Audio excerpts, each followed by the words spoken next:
সমস্যা একটা জায়গায় বিফ নিয়ে। বিফ খাওয়া যাবে না, কিন্তু এক্সপোর্ট করা যাবে। ভারতবর্ষের টপ 10 যে সমস্ত কোম্পানিজগুলো আছে, যে কোম্পানিগুলো বিদেশে বিফ এক্সপোর্ট করে। আমি নিজে বলছি, সৌদি গিয়েছি, ইন্ডিয়াতে আমি যে বিফটা 150 টাকায় কিলো কিনে খেতাম, সেটা সৌদিতে গিয়ে 700 টাকা, 800 টাকা, 1000 টাকা কিলো কিনতে হচ্ছে, কিন্তু ইন্ডিয়া থেকে এক্সপোর্ট হচ্ছে। নাম কি? আল কাবির, আল নূর, এই ধরনের নাম দিয়ে এক্সপোর্ট হচ্ছে, কিন্তু ওর মালিকটা কিন্তু নওশাদ সিদ্দিকীও নয়, ফিরহাদ হাকিমও নয়। কারণ মালিকটা কিন্তু শুভেন্দু অধিকারী যেই ধর্মের বিশ্বাসী, সেই ধর্ম থেকে বিলং করছে। কিন্তু ইন্ডিয়াতে খাওয়া যাবে না গোমাতাকে, আবার গোমাতাকে ইন্ডিয়াতে জবা আবার রীতিমতো হালাল করে পাঠাতে হয়। এটা বলে রাখছি, অন ক্যামেরা বলছি, রেকর্ড করুন। ওগুলো ওদের ল্যাবে টেস্ট হয়।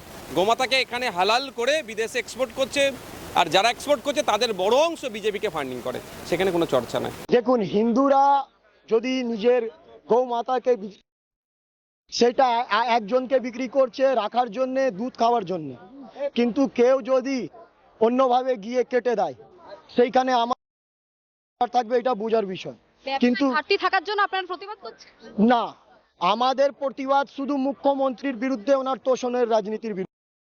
আমাদের ধর্মের আঘাত, আমাদের ধর্মীয় ব্যক্তিরা আঘাত পাচ্ছে, এনারা দেখছেন না বলে আমরা করছি।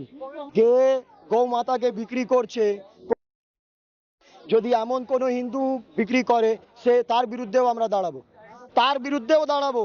কিন্তু বর্তমানে গৌমাতা বা গৌমাতা আমাদের আস্থার বিষয়, সেইখানে রাস্তায় কেটে মন্দিরের পাশে 100 মিটার দূরে, 100 মিটার ঘটনা, সেই ওয়ার্ডে খাতুন ওনার অফিসের পাশে, আপনি ছবিটা দেখবেন, আমি এই ছবিটা এই দেখুন ভালোভাবে, এইখানে এইটা হলো রেহানার খাতুন পার্টি অফিস, তার রক্ত, তার পাশে রক্ত।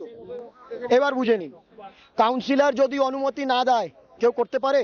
কেউ করতে পারে না, কেউ করতে পারে না। ঈদের আগে কেন পথে নামে, ঈদের পরে কেন পথে নেমেছে? দেখুন, ঈদের দেখার বিষয়।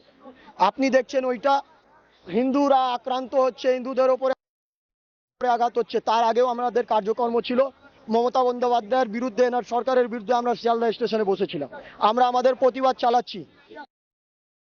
দেখুন, ভারতবর্ষতে, এই পশ্চিমবঙ্গতে গৌমাতাকে কাটার এখন কিন্তু সেইভাবে সরকার পদক্ষেপ নেয়নি, পারবো না।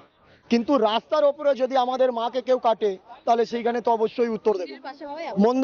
মন্দিরের পাশে হয়েছে এটা, আপনি যান, আপনি গিয়ে দেখুন। আমি শুধু দুটো অ্যাড্রেস বলছি, আমি মেল করেছি, জয়েন্ট সিপি জোড়াসাঁকো থানা, না করে হাইকোর্ট কালকে যাব। আর এই মুখ্যমন্ত্রীকে যদি বোঝাতে হয়, তাহলে এই বিধানসভায় আমি বলছি মহিলাদেরকে নিয়ে আসবো। আপনার কাছে কত মহিলা পুলিশ দেখবো? ছেলেদেরকে নিয়ে আসবেন তো? ছেলেরা আসবে না, মহিলারা আসবে, ঝাঁটা নিয়ে আসবে, এদেরকে ভালোভাবে বোঝাবে। যাত্রা বের করি, এখন আমরা এসছি হাইট সিকিউরিটি জোন বলে 5-7 জনই এসছি শুধু বার্তা দেওয়ার জন্য। আমরা কিন্তু লড়ার জন্য আসিনি, গণতান্ত্রিক হিসাবে আমরা প্রতিবাদ করছি। বেশ কিছু হিন্দু পুজোতেও পশু বলি হয়, সেক্ষেত্রে তো পথে নামেন না আপনারা? দেখুন, যারা করে তারা ভুল করে। প্রতিবাদও এখন থেকে জানাচ্ছি, হিন্দু ধর্মতে কোনোভাবে কোনো পশুর হত্যা নিষিদ্ধ, তাকে হত্যা করার, কিন্তু আজকে যারা করছে তার প্রতিবাদ করছি। সাথে সাথে আমাদের ধর্মের যার প্রতি আমাদের আস্থা, সেই গরু হত্যা কেউ করে, তারও প্রতিবাদ আমরা করছি। বাংলা হান্টের আরও খবর দেখতে নজর রাখুন। বাংলা খবর মানেই বাংলা হান্ট।